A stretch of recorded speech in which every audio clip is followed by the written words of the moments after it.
Muchas gracias, hermano. Nuevamente gracias por la invitación. Seguimos con el libro de Jonás.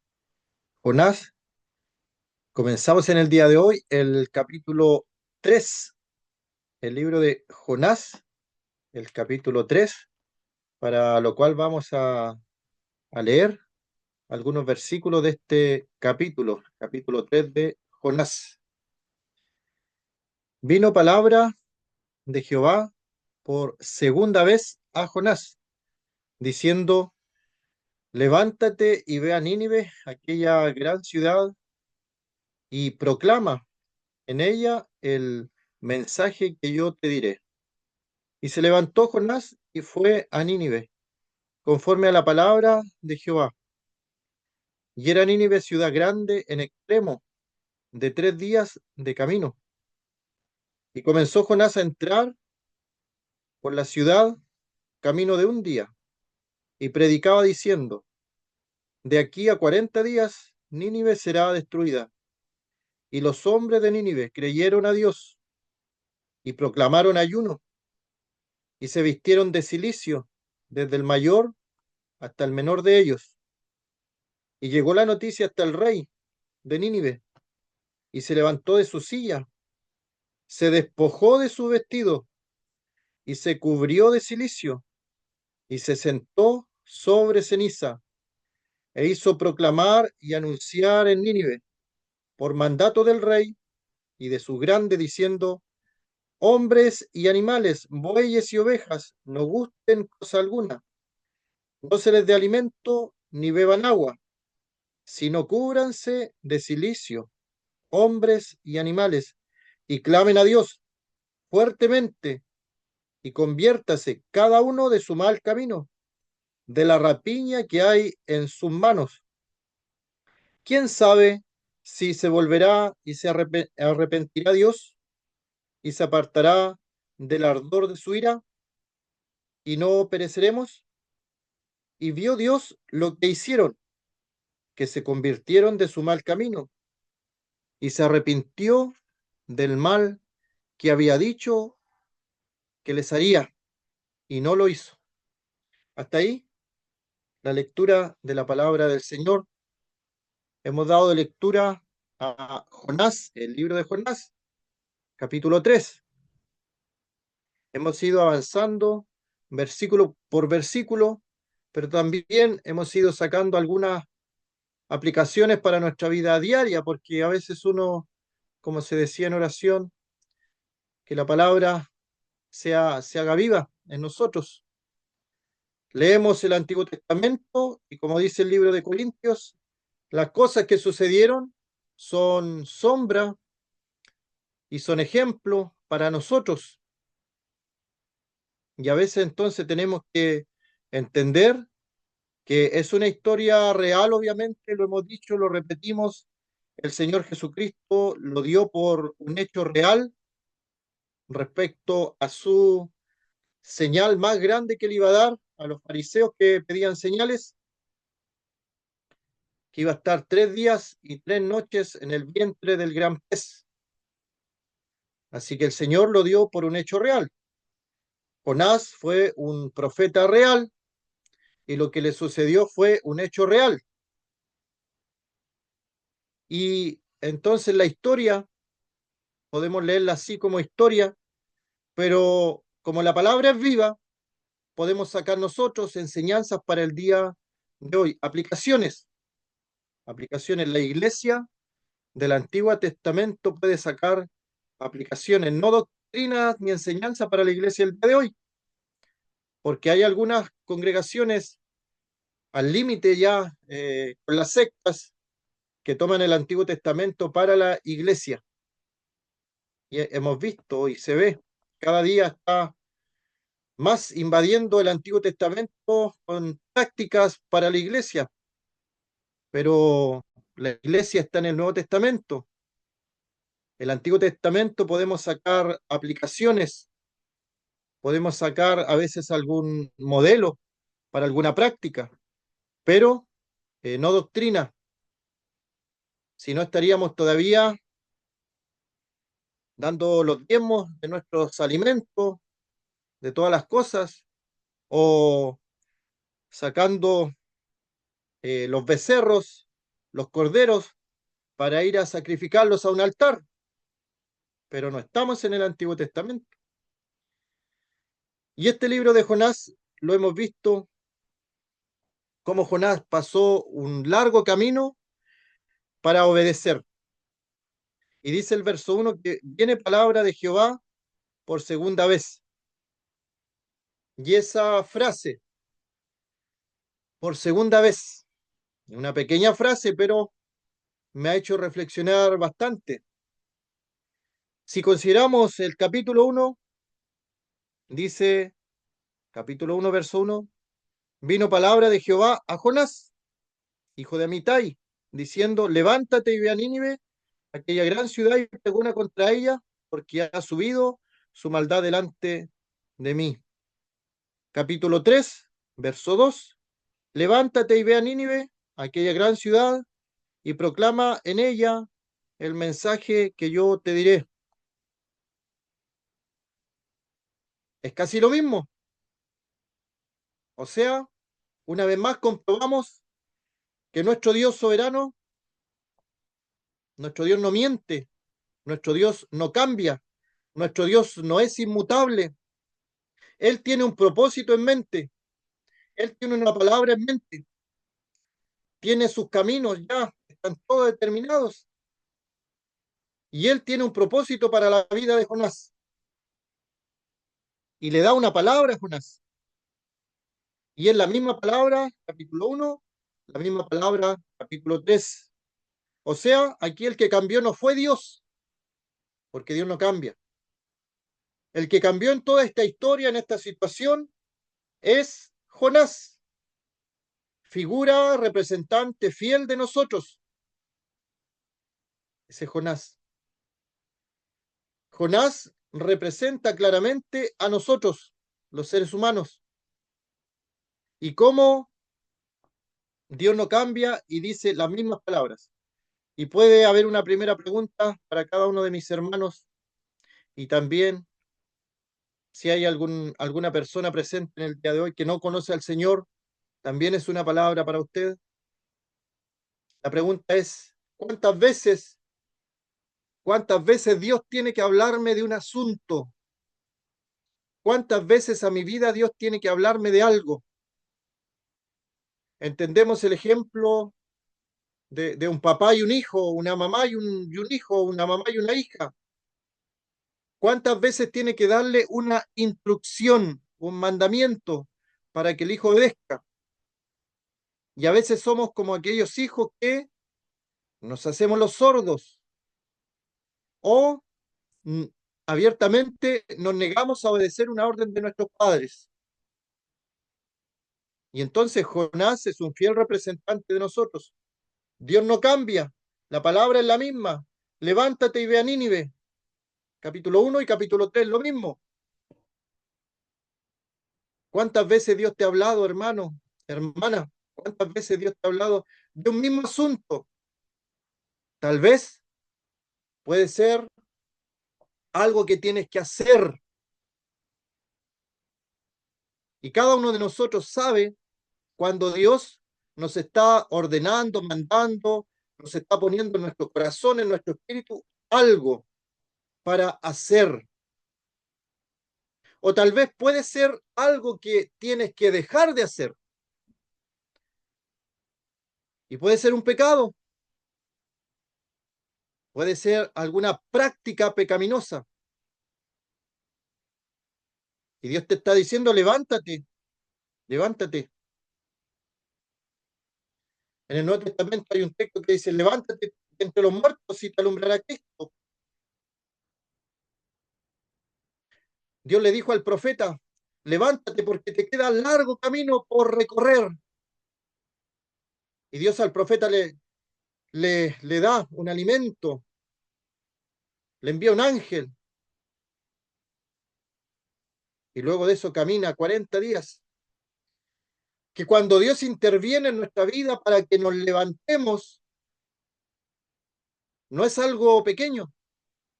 Cuando Dios interviene en nuestra vida para que hagamos algo, ese algo, esa cosa que tenemos que hacer por causa del Señor, por causa de su obra, va a llevar buenos resultados.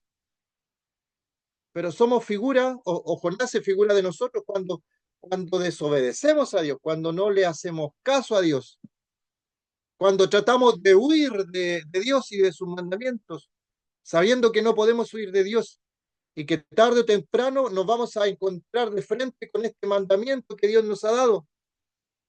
En algunos casos puede ser un hermano que Dios ya le ha dicho que se prepare como evangelista, que se prepare como maestro, que Él le ha dado el don, que no ponga excusas, que tengo vergüenza, que no sé hablar y tantas cosas que ponemos como casos en la Biblia, como Moisés, por ejemplo. Soy tardo de lengua. Y varias personas que pusieron excusas.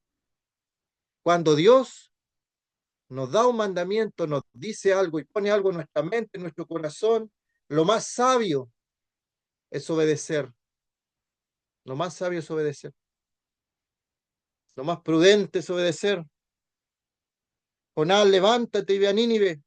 Y tenemos todo el capítulo 1, el capítulo 2, por causa de la desobediencia de Jonás. Porque él desobedeció. Y por eso entonces se escribió el capítulo 1 y capítulo 2. Y es como si Dios dijera a nuestra vida, te entiendo, te comprendo, tu naturaleza humana pecaminosa la entiendo. Olvidemos todo hasta aquí, comencemos de nuevo. Y qué hermoso eso, el mundo no lo tiene, el creyente tiene esa oportunidad, comenzar de nuevo, comenzar de nuevo. ¿Qué hemos dejado de hacer, hermanos? ¿Dónde hemos parado en el camino? ¿Dónde hemos quedado parado en el camino y no seguimos avanzando? Dios quiere que avancemos, que cumplamos el propósito por el cual Él nos ha puesto en este mundo. Como decía la vez pasada, hay personas que piden y oran por sanidad, por librarlos de la muerte, que Dios los libre de la muerte. Y Dios lo hace. Pero ¿para qué? ¿Con qué propósito? Y aquí vemos a un hombre que ha sido librado de la muerte, que Dios lo liberó, lo llevó en este gran pez y lo dejó en tierra y el pez lo vomita en tierra. Algunos piensan que entre el final del capítulo 2 y el comienzo del capítulo 3 pasó un margen de tiempo, que tal vez en este margen de tiempo Jonás pudo cumplir sus votos que había hecho en la oración y partir a Jerusalén, al templo. No nos dice la escritura, por lo tanto allí callamos nosotros cuánto tiempo pasó del final del capítulo 2 al comienzo del capítulo 3. Pero cuando viene nuevamente la palabra del Señor, en esta oportunidad, Jonás aprovecha su oportunidad. Dios nos dice, olvidémonos de aquí para atrás. Y a los que no conocen al Señor, nuestro Dios le está diciendo, deje el impío su camino, deja el camino de impiedad, de pecaminosidad, deja ese camino, vuélvete a Dios, levántate y ve por el camino, camino estrecho, por la puerta estrecha, obedece al Señor, en lo que ya te ha dicho el Señor. Por eso no doy nombres ni detalles, pero sabemos y sé que aquí en esta sala hay más de un hermano o una hermana, hay más de uno que sabe que el Señor le ha diseñado un plan, lo percibe a través del Espíritu, lo sabe, tiene que hacer algo para el Señor, una obra para el Señor, puede retomar un ministerio que ha abandonado, un trabajo que hacía para el Señor que ahora no lo está haciendo por distintas razones. Dios dice, Olvidemos de aquí para atrás, comencemos de nuevo, comencemos de cero. Y le repite las mismas palabras. Y no hay ni siquiera un reproche. No hay un reproche. No dice Dios, Jonás, te voy a dar una segunda oportunidad. Jonás, tú no me obedeciste en la primera oportunidad, pero te voy a enviar de nuevo, como lo hubiera hecho cualquier ser humano, que dentro del ser humano, por muy bondadoso que tiene, está la naturaleza humana pecaminosa y saca estas cosas. Acá hay un dicho, a lo mejor allá tienen sus dichos también. Saca los trapitos al sol, la ropa sucia se lava en casa, dicen. Pero esto tiene que ver con la segunda oportunidad. ¿Cómo Dios restaura a una persona que le ha fallado? Incluso en algunas congregaciones pasa un hermano y predica hermoso, hermoso, un mensaje extraordinario. Y uno lo comenta con otro hermano. Me llegó el mensaje, me llegó, estuvo, pero el espíritu usual, hermano.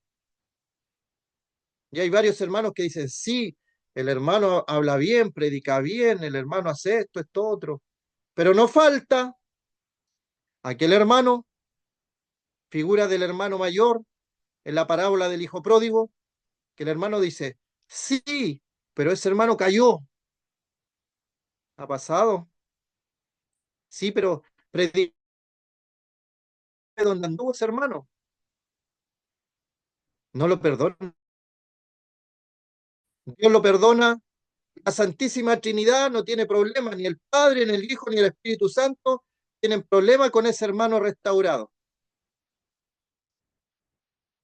Pero aquel hermano que se siente superior en santidad, en moralidad y con un poco tal vez de envidia, dice, sí, sí, predica, enseña bien, pero usted no sabe todo lo que, el daño que ha causado a la congregación. Es que en el corazón, en la naturaleza humana, parece que estuviera eso, el no perdonar al que ha caído y cómo Dios nos enrostra de la forma que Él es en el asunto de la restauración. Y en el Nuevo Testamento lo vemos con Pedro. Pedro en el libro de los Hechos aparece predicando, se convierte en como 3.000, luego se convierte en como 5.000. En el libro de Corintios, capítulo 15, nos dice que Pedro vio al Señor, se menciona allí nomás, en el capítulo 15, hubo un encuentro con el Señor. No se nos dice que hablaron en ese encuentro luego de la resurrección del Señor, pero pensemos, días antes, Pedro había negado al Señor.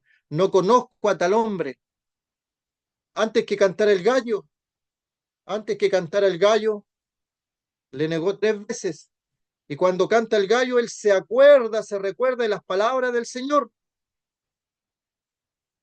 Cayó, pecó. Había dicho, aunque todos te negaren, yo no lo haré. Y fue capaz de sacar una espada para defender a su Señor. Y se atraviesa ahí Malco y pierde una oreja y el Señor restaura esa oreja. O sea, Pedro era valiente, quería a su Señor, quería defenderlo, pero llega un momento que tiene temor y por ese temor le falla el Señor. Y dice la Escritura, incluso eh, algunas palabras feas, él dijo, no conozco a tal hombre. A ese punto llegó Pedro. Y luego le vemos predicando en el libro de los Hechos. ¿Quién hizo esa restauración tan extraordinaria. Hombre alguno no la hubiera podido hacer. Esa restauración fue algo que hizo en forma personal nuestro Señor. Y como digo, en Corintios 15, 1 Corintios 15, aparece ese encuentro. Y no se nos da mayores detalles de eso. El Señor nos da pauta de cómo restaurar. Pero hay congregaciones que avergüenzan a los caídos, a los restaurados. Y de repente sacan las cosas a la luz. El recuerdo, las cosas pasadas, las cosas que ya estaban para Dios perdonadas, y las muestran, las sacan. Y obviamente no trae beneficio para la congregación, no trae beneficio para aquellas personas incluso que no sabían de lo que el hermano o la hermana había pasado en tiempos antiguos. Pero Dios, no hay reproche alguno en Dios hacia Jonás. Le dice las mismas palabras, casi textual. Ahí Jonás entiende, obviamente, que le está dando una segunda oportunidad. Y va de inmediato. Levántate y ve a Nínive, aquella gran ciudad. Proclama en ella el mensaje que yo te diré. Se levantó Jonás y fue a Nínive, conforme a la palabra de Jehová. Y era Nínive ciudad grande, en extremo, de 3 días de camino. ¿Se fija? Dios le dice, levántate y ve a Nínive. Versículo 3 dice, y se levantó Jonás y fue a Nínive. Pero en el capítulo 1, levántate y ve a Nínive. Y el verso 3 dice, y Jonás se levantó para huir de la presencia de Jehová a Tarsis. Ha experimentado un cambio, Jonás. Y esto me sorprende porque Dios no obliga, no obliga. Dios no ha hecho máquinas, no ha hecho robots. En su soberana voluntad Él lo quiso así. Mencionaba la vez pasada que este libro pudo haber sido muy largo. Pudimos haber tenido muchos episodios más del libro de Jonás, pero llega hasta el capítulo 4, porque Dios, si bien Dios trabajó en la desobediencia de Jonás, y Jonás cambió, y Jonás fue a predicarle a Nínive, que eran sus enemigos, recordemos eso, Dios no toma las decisiones por Jonás. Yo no sé qué hubiera pasado si vemos en el capítulo 3 y dice, levántate y ve a Nínive, y nuevamente Jonás se hubiera levantado para huir de la presencia de Jehová. Pero aquí ya Jonás entendió el asunto de la obediencia. Pero más adelante trata otro problema. En el capítulo 4 trata el problema del enojo, que tiene que ver con el carácter de nosotros. Y Dios no lo obliga. Y eso, vuelvo a repetirlo, es importante, porque hay hermanos que han llegado a decir que su lejanía es porque Dios lo quiso así. Pero Dios no ha hecho robot. Yo entiendo todo lo que está en la Biblia de soberanía, lo creo. Dios es soberano, hace como quiere, con quien quiere, cuando Él quiere. Eso significa soberano. Pero también la Biblia me muestra la responsabilidad humana. Somos seres responsables de nuestras decisiones. Lo que nosotros decidimos hacer para Dios o dejar de hacer para Dios. Y es por eso entonces que Dios habla a nuestra vida y nuestro corazón, pero no nos obliga, de tal forma que ninguno puede hacer responsable a Dios de nuestras malas decisiones, porque Dios nos ha dado esta libertad, nos ha dado camino de vida y camino de muerte. Escogeos hoy a quién servís, dice la antigüedad. Y un hombre aparece y dice, yo y mi casa serviremos a Jehová. Hubieron otros que no sirvieron al Señor. Aunque nadie más lo haga, Josué dijo, yo y mi casa serviremos al Señor. Decisiones, decisiones. Y aquí hay una decisión de Jonás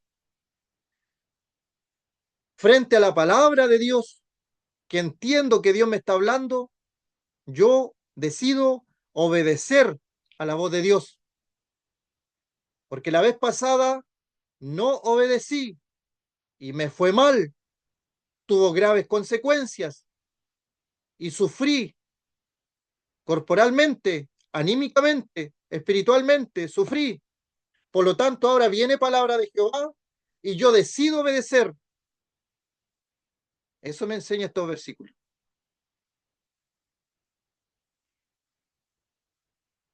¿Qué podríamos decir de Moisés, un hombre de Dios que recibe él, entiende que Dios le está hablando? Él entendió en su ser que Dios tenía un propósito para él. Moisés entendió que su vida tenía un propósito para Dios y para el reino de Dios, para las cosas de Dios, para su pueblo Israel. Lo entiende. Él había entendido que iba a liberar a su pueblo, pero actuó y se adelantó al tiempo de Dios y mata a un egipcio y lo esconde bajo tierra y luego trata de impedir que otros dos israelitas peleen. Los israelitas le dicen, ¿quién te ha puesto por juez? ¿Acaso me vas a matar como mataste al egipcio? Y Moisés se nos va,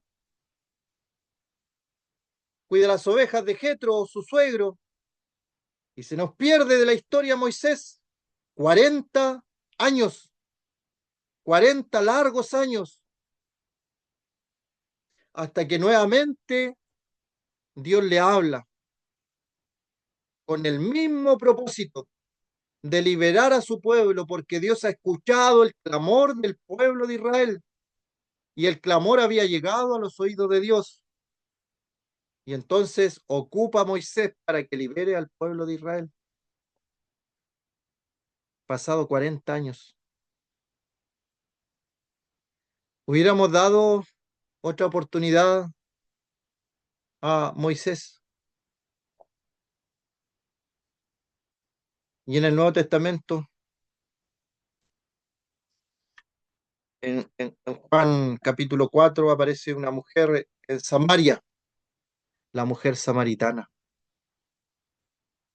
5 maridos has tenido, el que ahora tienes no es tu marido. Una vida licenciosa, una vida que no estaba cerca de Dios y Dios la ocupa. Dios ocupa a esa mujer, le da una oportunidad en su vida, una segunda oportunidad, y la mujer la aprovecha y va por Samaria. Venid, ved a un hombre, me ha dicho todo cuanto yo he hecho. ¿No será este el Cristo? Ella fue a invitar a las personas a venir a Jesús,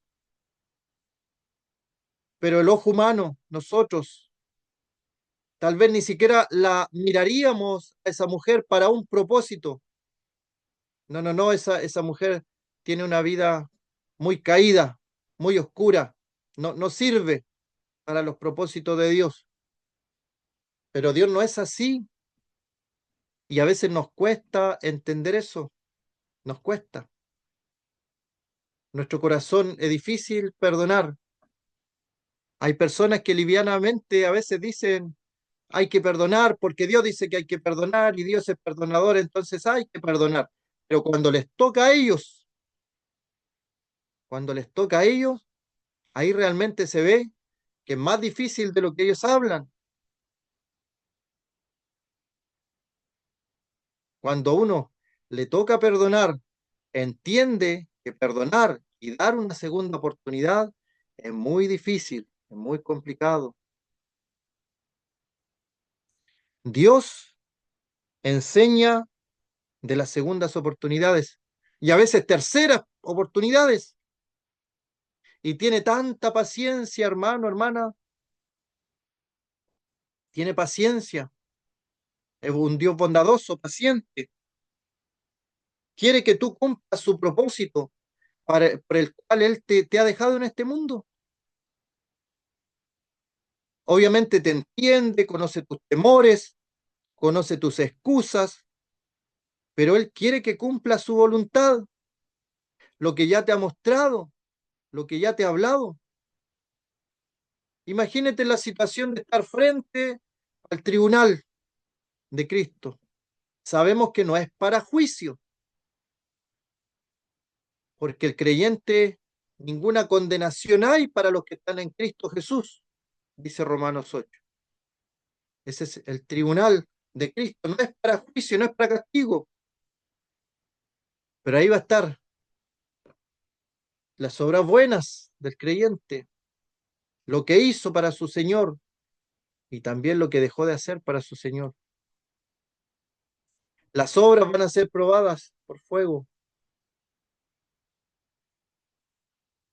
Bueno, si Dios te ha dado una segunda oportunidad, estás obedeciendo. Jonás aprovechó esta oportunidad. La restauración, la restauración de un hermano o de una hermana es importante. Y hay que hacerlo con el mayor cuidado posible. Hay congregaciones que ventilan los problemas internos de estas situaciones y en vez de ayudar a la restauración, perjudican en gran manera al restaurado y a los que rodean la situación de un restaurado, porque a veces afecta a muchas más personas. Es un tema muy cuidadoso que hay que tratar, muy sensible,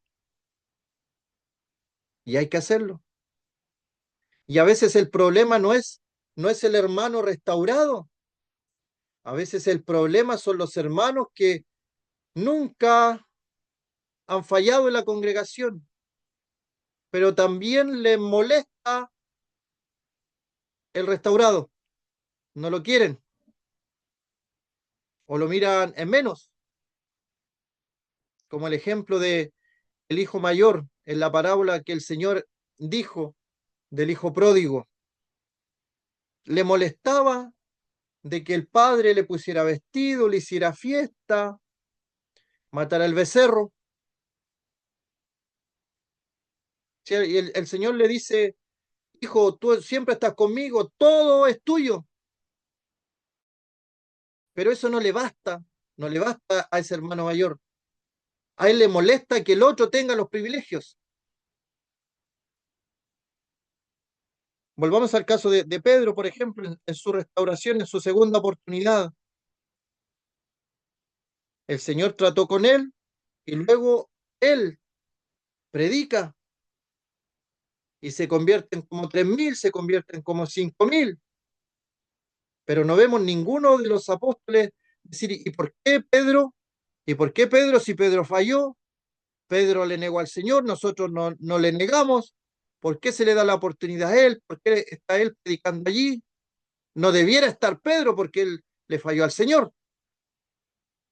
Tal vez en alguna iglesia se actúa de esa manera. El Señor no es así. Y toma entonces a Jonás, toma a un siervo que le ha fallado, ha sido disciplinado por el Señor, ha experimentado la disciplina del Señor y ahora el Señor le habla de nuevo. Y entendemos por la obediencia de Jonás que él aprendió. En este caso de obedecer, él aprendió. Más adelante veremos más cosas respecto a su carácter, porque el Señor va tratando de a poco con un hermano. A veces nosotros nos gustaría, vemos a estos hermanos que se convierten al Señor, hacen su profesión de fe, piden bautizarse para dar testimonio público, entrar a comunión de una iglesia, y nosotros quisiéramos ver los cambios, pero rápidamente, pero no siempre es así. A veces el Señor va tratando de a poco con un hermano, va tratando un problema, una parte de su carácter, otra parte. A veces hay porfía en los hermanos y no dejan obrar al Espíritu Santo para que moldee su carácter. Y hay hermanos que demoran un poco más en todas las transformaciones que el Señor, a través del Espíritu Santo, está haciendo. Quisiéramos ver cambios rápidos, pero el Señor va a su tiempo, a su ritmo, con cada uno de sus hijos. Y no somos nosotros los jueces de aquellos siervos que el Señor ha rescatado. Para su Señor está en pie o para su Señor cae.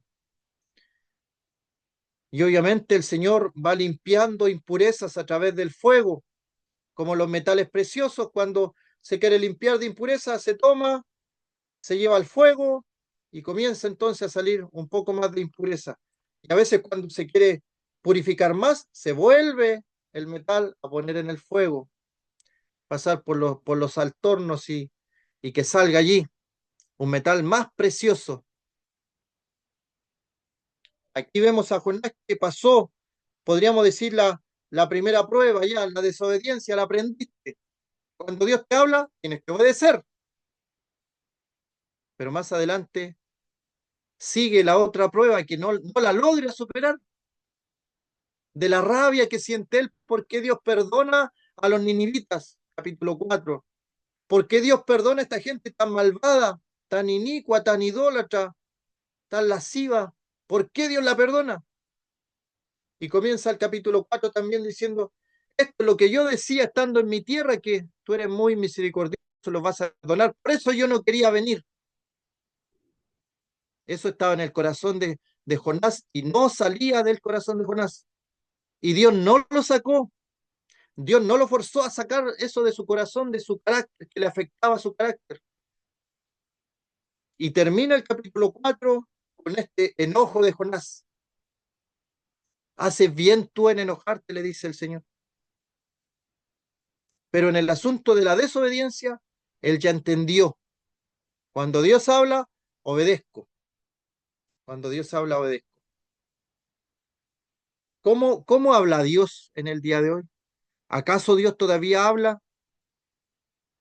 Entendemos por Hebreos capítulo 1, Dios habiendo hablado muchas veces, de muchas maneras, a los padres por los profetas.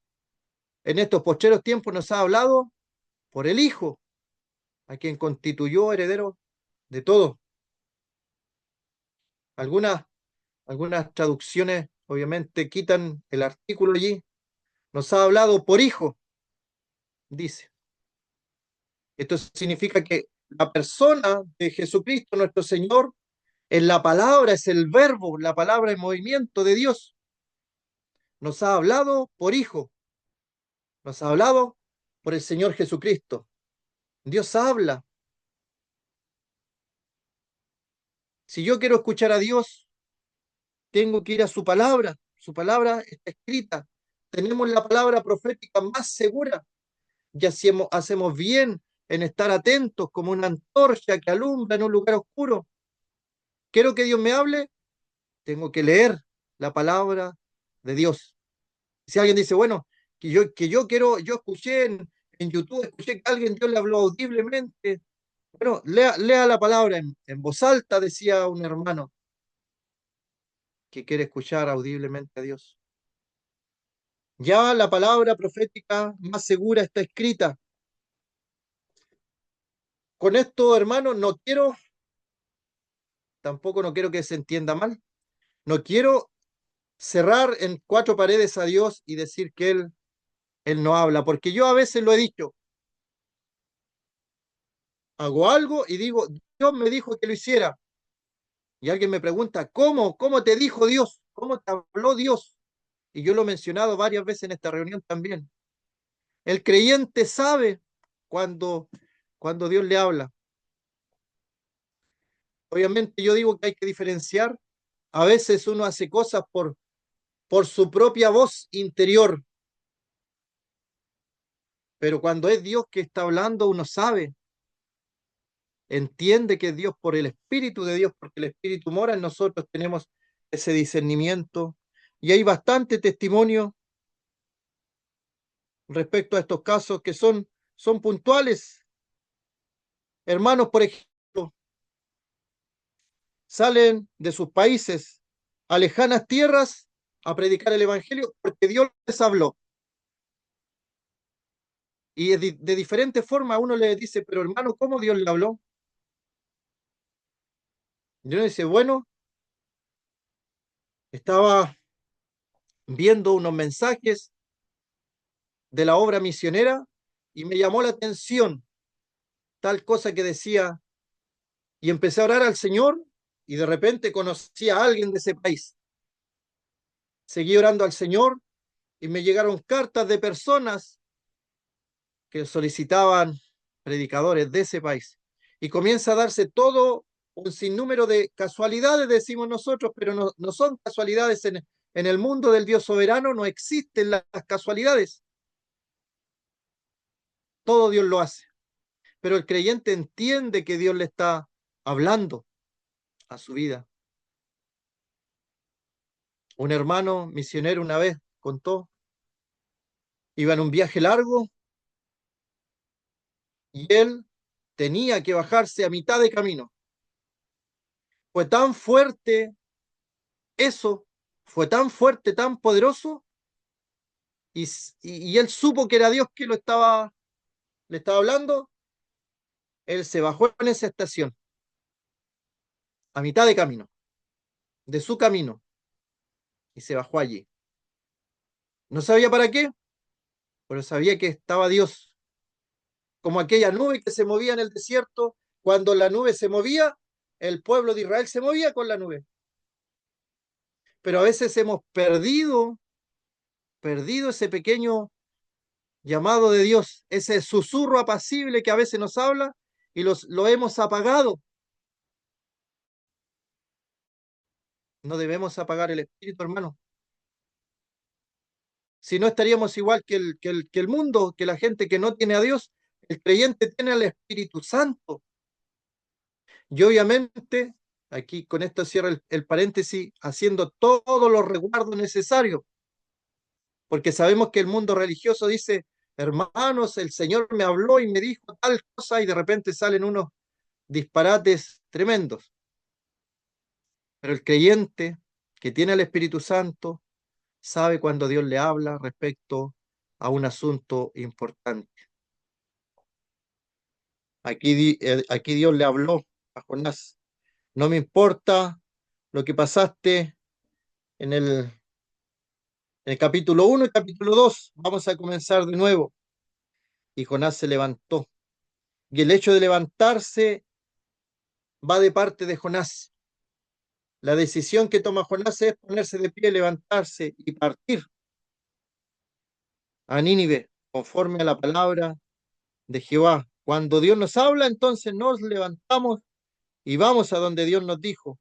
Era Nínive ciudad grande en extremo, de 3 días de camino. Versículo 4, comenzó Jonás a entrar por la ciudad, camino de un día, y predicaba diciendo, de aquí a 40 días, Nínive será destruida. Sigue la ciudad grande. Bueno, hermanos, no terminé la anécdota del hermano. Se baja a mitad de la estación, entendiendo que Dios le está hablando, que Dios le está diciendo, y allí conoció a una persona necesitada de Dios, necesitada del Evangelio, que necesitaba escuchar palabra de Dios. Ahí entendió el hermano y agradeció a Dios porque le mostró eso. Pero a veces Dios nos habla a nosotros y pensamos nosotros, ¿qué será esto? ¿Qué será esto? No le prestamos atención. Un hermano orando, estando en su oración y tiene pensamientos en su mente y se viene a la mente la figura de otro hermano o de una familia o de algunos niños necesitados. Si estamos orando a nuestro Dios y vienen esos pensamientos, obviamente no es casualidad, es Dios que nos está hablando. Estamos en el momento de oración, en la intimidad con el Señor, y Él pone en nuestro corazón orar por una familia, orar por un país, orar por los gobernantes, y va poniendo pensamientos en nuestro corazón también. Dios hablando, pero a veces apagamos el espíritu y después decimos, Dios no me habla, Dios no habla en el día de hoy. Pero si no leemos la palabra, si no estamos orando, si no estamos en comunión o, o enfocados en las cosas de Dios, ¿cómo pretendemos que Dios nos va a hablar?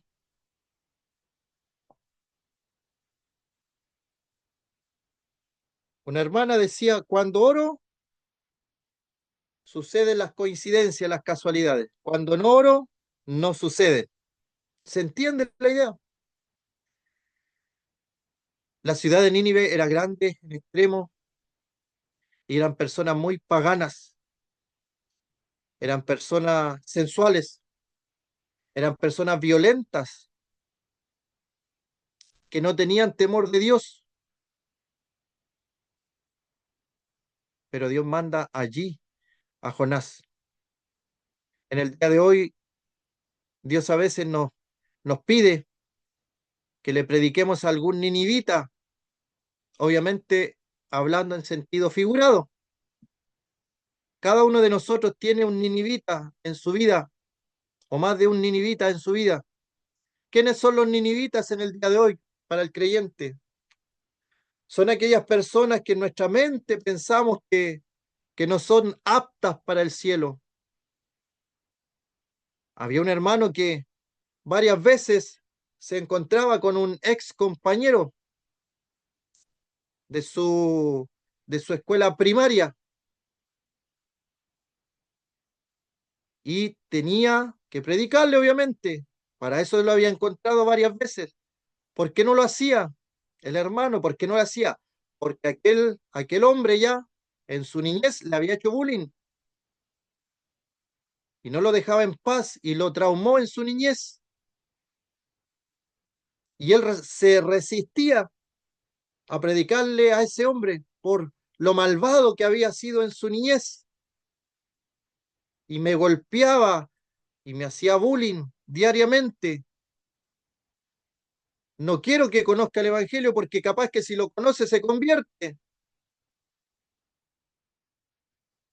Un ninivita, un ninivita.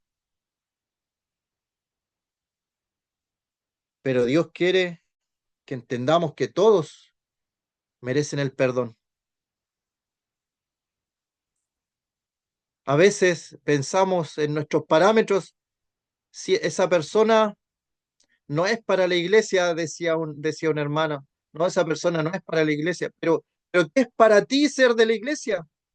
¿Acaso estás pensando en las buenas personas, en aquella persona amable, en aquella persona que es un beneficio para la sociedad? Está bien, necesitan de la salvación, como María, como José de Arimatea, como Cornelio, buenas personas, pero necesitan salvación.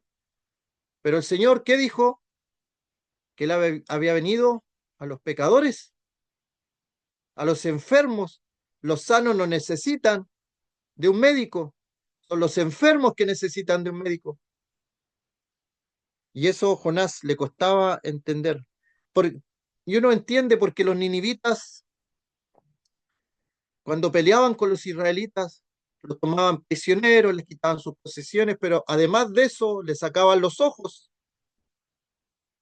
Era una práctica de las personas de Nínive en las guerras, tomar con unas especies de varillas y sacar los ojos a las personas y hacerle otros daños en el cuerpo. Por lo tanto, Jonás sabía lo que estas personas le habían hecho a su pueblo y no los podía perdonar por eso. Sin embargo, Dios lo había perdonado a él y Dios había mostrado misericordia para con él en la tempestad, en la tormenta, y lo había salvado, y lo había tomado en un pez, y lo había llevado a un lugar seguro, por el amor que Dios le tenía a Jonás. Pero Jonás no quería demostrar ese amor hacia los malvados de Nínive, no lo quería. Sin embargo, en la obediencia de él, predicó, pero él se enoja cuando la gente se empieza a convertir. Si el hombre, el ser humano, es muy complicado. Y lo bueno de esto es que Dios no esconde las fallas de sus siervos, las muestra por escrito, las deja, para que entendamos que eran hombres sujetos a pasiones como las nuestras. No vivían en otro planeta, sino que eran seres humanos de carne y hueso, con pasiones, con temores, con miedos. Y allí luego comienza a predicar en esta gran ciudad, a entrar por la ciudad. Predicaba diciendo: de aquí a 40 días Nínive será destruida. Y los hombres de Nínive creyeron a Dios, proclamaron ayuno, se vistieron de cilicio desde el mayor hasta el menor de ellos, tuvieron mejor arrepentimiento que los mismos israelitas. Recordemos que en el tiempo de Jonás, Israel también pasaba por situaciones donde tenía que arrepentirse, pero no lo hacía, no lo hacía. Sin embargo, los de Nínive se arrepienten en cilicio, se visten de cilicio desde el mayor hasta el menor de ellos. Se convirtieron de corazón a la predicación de Jonás. Vamos a quedar hasta allí y esperamos que el Señor obviamente bendiga la palabra en nuestros corazones.